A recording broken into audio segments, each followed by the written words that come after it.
కావాలనుకున్నా క్రొత్తగా జన్మించాలి. అలా కొత్తగా జన్మించకపోతే అతడు దేవుని రాజ్యంలోనికి ఎంత మాత్రమునో ప్రవేశించలేడు, దేవుని రాజ్యాన్ని చూడలేడు. కాబట్టి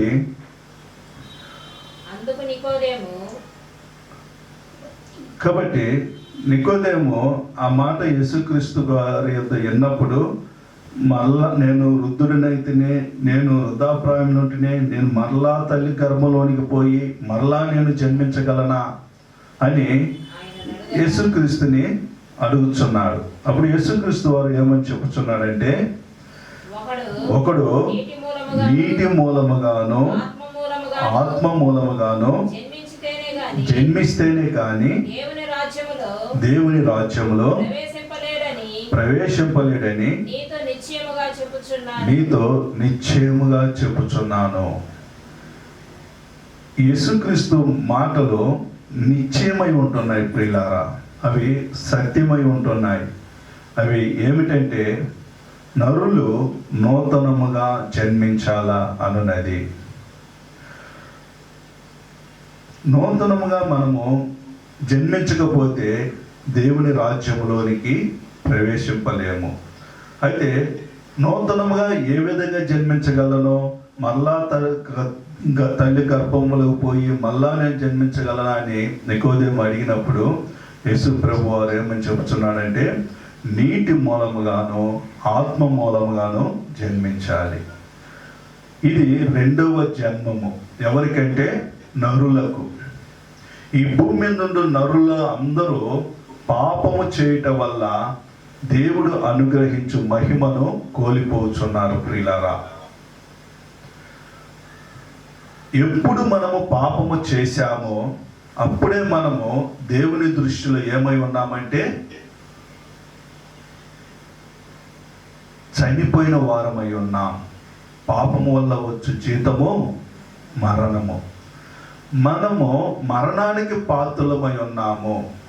మనము పాపంలో జీవించటం వల్ల దేవుడు మనకి దూరమైపోయాడు. ఈ దేవుని యొద్దకు మనలను తెచ్చుట కొరకు దేవుడే తన కుమారుడైన యేసుక్రీస్తు వారిని మన నిమిత్తము ఈ భూమి మీదకు పంపించిన వాడై ఉండి, దేవుని యొక్క ఆజ్ఞలను, దేవుని యొక్క కట్టడలను, దేవుని యొక్క చిత్తాన్ని, ఉద్దేశాన్ని యేసుక్రీస్తు మూలముగా దేవుడు బయలుపరుచుచున్నాడు ప్రియులారా. నీటి మూలముగా జన్మించాలంట. నీటి మూలముగా జన్మించుటంటే ఏమిటంటే, నీటిలో మనము పాతి పెట్టబడుతున్నామని అర్థాన్ని ఇస్తుంది. నీటిలో పాతి పెట్టబడుతున్నాం. నీటిలో మనము చనిపోతున్నాం. నీటిలోనికి ప్రవేశించిన వారందరూ చనిపోదురా, జీవిస్తారా? మనుషులందరూ పాపము చేయుట అధికమైపోయి వాళ్ళ పాపము ఎంతో ఘోరమైనది అయిపోయినందువల్ల దేవుడు మనుషులందరి మీద కోపగించుకొని దేవుడు ఏం చేసిందంటే 40 రాత్రింబగళ్ళు ఈ భూమి మీద వర్షాన్ని కురిపించిండు. ఈ వర్షంలో తడవకుండా, ఈ వర్షంలో మునిగిపోకుండా కాపాడబడిన వారు ఎవరంటే నోవాను తన కుటుంబస్తులు. ఆ ఓడ దేవుడు చెప్పినట్లు వాళ్ళ ఆ ఓడను చేయించుకున్నందువల్ల, ఆ ఓడలో వాళ్ళు ప్రవేశించినందువల్ల దేవుడు వారిని కాపాడారు. నీటిలో మునిగిన వారందరూ ఏమైపోయారు? 40 రాత్రింబగళ్ళు ప్రచండ వర్షము కురిచి నీటిలో మునిగిపోయిన వారందరూ ఏమయ్యారంటే చనిపోయారు. అందరూ చనిపోయారు. అందుకే నీటిలో మునిగిన వారు చనిపోతున్నారు. నీటి ద్వారా చనిపోతున్నాము, ఆత్మ ద్వారా మనము మరలా జన్మింపబడుచున్నాం ప్రియులారా. ఈ ఆత్మ మూలముగా దేవుడు మనలను జన్మించాలని ఇష్టపడి ఉన్నాడు. ఆత్మ మూలముగా మనము జన్మించాలంటే దేవుని మాటలను మనము గైకొనాలి. యేసుక్రీస్తు వారు మనకు జీవమై ఉన్నాడని గుర్తించాలి. యేసుక్రీస్తు వారు మనకు జీవమై ఉండుట కొరకు ఆయన ఈ భూమి మీదకు దిగి వచ్చి మన పాపములన్నిటిని తన మీద మోపుకొని, మన శాపాలని తన మీద మోపుకొని, మన మరణాన్ని కూడా తన మీద మోపుకొని, ఆయన మన కొరకు ఈ భూమి మీద దేవుని సువర్తమానాన్ని అందించిన వాడై ఉంటున్నాడు. అందుకే యేసుక్రీస్తు వారు కూడా ఏమని చెప్పుచున్నాడంటే, నమ్మి బాప్తిస్ము పొందినవాడు రక్షింపబడను, నమ్మని వానికి శిక్ష విధింపబడును. మీరు ప్రకటించండి సువార్తను, నమ్మిన వారు రక్షింపబడతారు. కాబట్టి యేసుక్రీస్తుని గురించిన సువార్త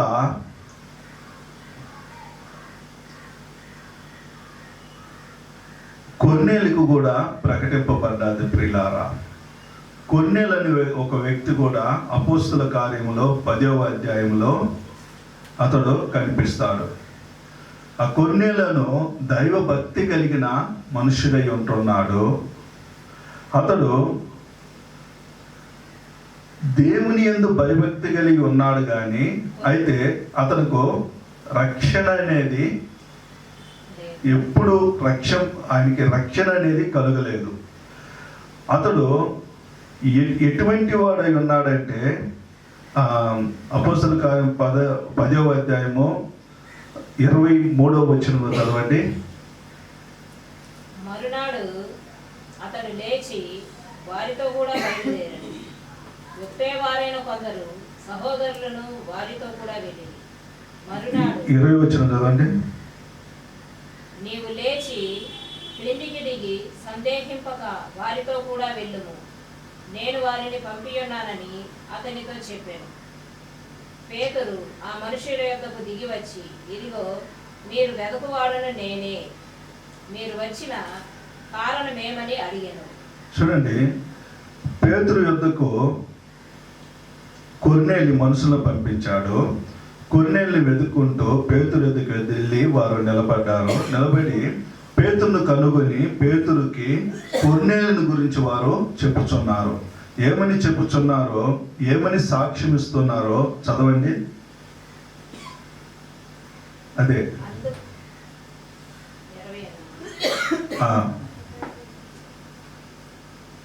అందుకు వారు నీతిమంతుడును. చూడండి, పేతురు యొద్దట కొర్నేలిని గురించి చెప్పుచున్నారు. ఏమని చెప్పుచున్నారంటే, అతడు కొర్నేలి నీతిమంతుడు, దేవునికి భయపడువాడును, యూదా జనులందరి వలన మంచి పేరు పొందినవాడునైనా శతాధిపతియను కొర్నేలియు ఒక మనుషుడున్నాడు. అతడు నిన్ను తన ఇంటికి పిలువనంపించి ఉన్నాడు అని చెప్పి వారు పేతురు ఎదుట చెప్పుచున్నారు. పేతురు ఎదుట ఈ విధంగా శతాధిపతి అను కొర్నేలి ఒక అతను మమ్మల్ని పంపించి ఉన్నాడు, అతను నీతిమంతుడును, దేవుని యందు భయభక్తి కలిగిన వాడు, అతడు నీ యొక్క మాటలను వినగోరి నిన్ను తన ఇంటికి వెళ్ళుటకు మమ్మలను పంపించి ఉన్నాడని చెప్పినప్పుడు వారు ఆ విధంగా పేతురు ఎదుట పలికినప్పుడు పేతురు వాళ్ళతో పాటు కొర్నేలి ఇంటికి వెళ్ళుచున్నాడు. ప్రియులారా, కొర్నేలి ఇంటికి వెళ్ళినప్పుడు కొర్నేలి ఇంట అనేకులు కూడి ఉండుట పేతురు చూచాడు. ఆ తదుపరి పేతురు అక్కడ యేసుక్రీస్తు వారిని గురించిన రక్షణార్థమైన సువార్తను అందించుచున్నాడు. ప్రియులారా, అందించినప్పుడు వారు యేసుక్రీస్తు యొక్క మాటల యందు విశ్వాసం ఉంచిన వారై, అంటే యేసుక్రీస్తు వారు సువార్తను సర్వ సృష్టికి వెళ్ళి సర్వజనులకు ప్రకటించని చెప్పుచున్నాడు కదా. యేసుక్రీస్తును గురించిన మాట వల్ల మనుషులు రక్షణ పొందుకుంటారని దేవుడు సెలవిస్తున్నాడు. పరిశుద్ధాత్మ యేసుక్రీస్తు వారిని గురించిన మాటలను వినుచున్నప్పుడు పరిశుద్ధాత్మ క్రియ చేయుచున్నాడు ప్రియులారా. కాబట్టి పేతురు వాళ్ళకు బోధించినప్పుడు వారు పరిశుద్ధాత్మను పొందుకొనుచున్నారు. తదుపరి వారు బాప్తిష్యాన్ని కూడా పొందుకొనుచున్నారు. 28వ వచనం చదవండి. అప్పుడతడు అన్యజాతి వానితో సహవాసము చేయుటైనను అట్టి వానిని ముట్టుకొనుటైనను యూదునికి ధర్మము కాదని మీకు తెలియను. అయితే ఏ మనుష్యుడును నిషేధింపదగిన వాడునైనను, చూడండి, ఏ మనుష్యుడు నిషేధింపదగిన వాడు కాడు, అపవిత్రుడైనను చెప్పకూడదని దేవుడు నాకు చూపించి ఉన్నాడు. చూడు, పేతురు పలుకుచున్నాడు. పేతురు ఏ మనుషుడు నిషేధింపదగిన వాడు కాడు, ఏ మనుషుడును అపవిత్రుడని మనము పలకకూడదు. ఎందువల్లనగా దేవుడు మనుషులందరూ రక్షించుట కొరకు ఆయన నిశ్చయించి ఉన్నాడు. తన కుమారుడైన యేసుక్రీస్తు వారిని లోకరక్షకుడుగా పంపించి ఉన్నాడు. కాబట్టి యేసుక్రీస్తు యందు విశ్వాసం ఉంచిన వారు దేవుని రాజ్యమును స్వతంత్రించుకునేలాగున వారు బాప్తిస్మము పొందుకుందరని చెప్పి పేతురు వాళ్ళకి ప్రకటించున్నాడు. అదే విధముగా మనము అపోస్తల కార్యముల 16వ అధ్యాయము 30వ వచనం నుంచి చూసినట్లయితే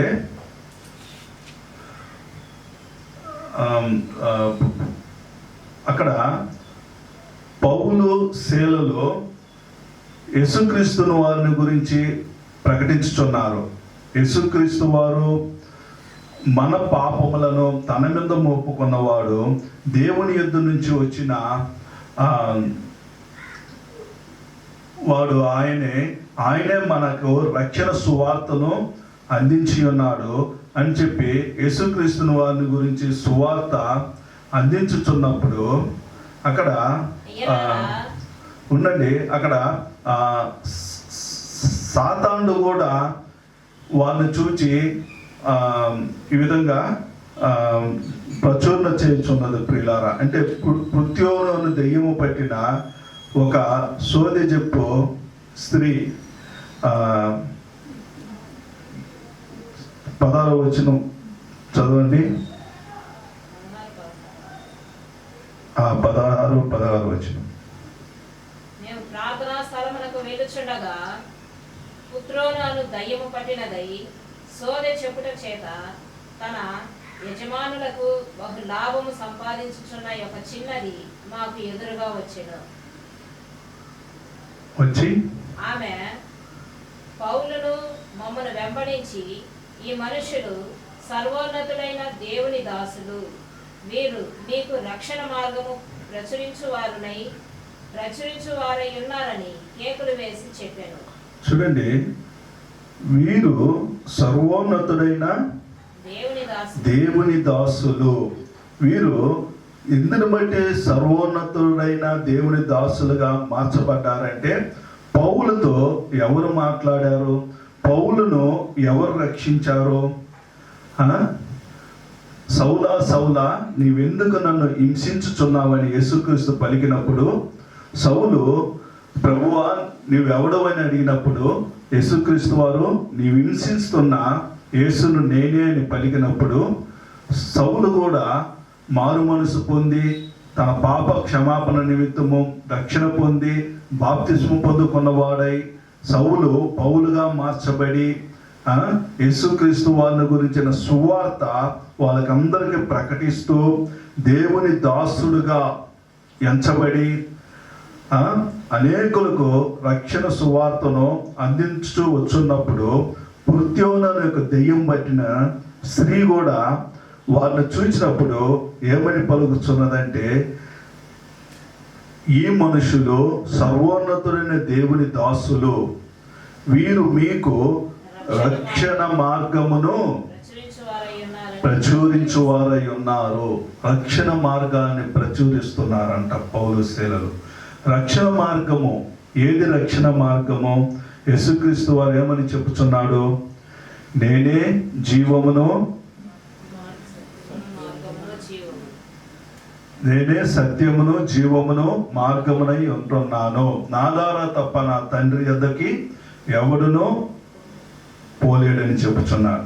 కాబట్టి ఈ యొక్క యేసుక్రీస్తుని గురించిన సువార్త పౌలు శీలలు కూడా ప్రకటించినందువల్ల ఆ సోదెజెప్పు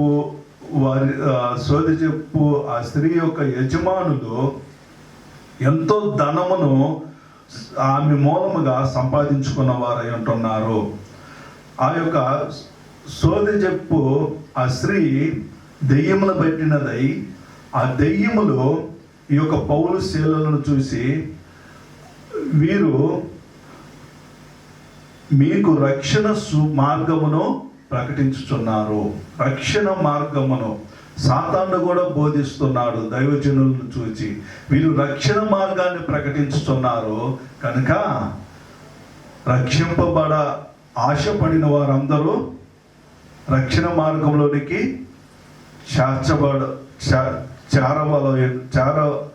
చేరులాగన సాతానుడు కూడా ప్రకటించుతున్నాడు. ప్రియులారా, ఎందుని బట్టనగా అనేక దినములు వారు ప్రయాణమై వెళుచున్నప్పుడంతా ఆ యొక్క పృథ్వీని దేయం పెట్టినది, వీరు రక్షణ మార్గం మీకు ప్రకటిస్తున్నారు, వీరు దేవుని దాసులని ప్రకటిస్తూ వచ్చారు. ప్రియులారా, అందుని బట్టి వాళ్ళు వ్యాకులు పడి ఏం చేశారంటే యేసు నామమున ఆ దెయ్యమును వెళ్ళగొట్టారు. ఆ దెయ్యమును వెళ్ళగొట్టగానే ఆ పృథ్వీని దెయ్యములు ఆమెను విడిచిపోగానే ఆమె సోది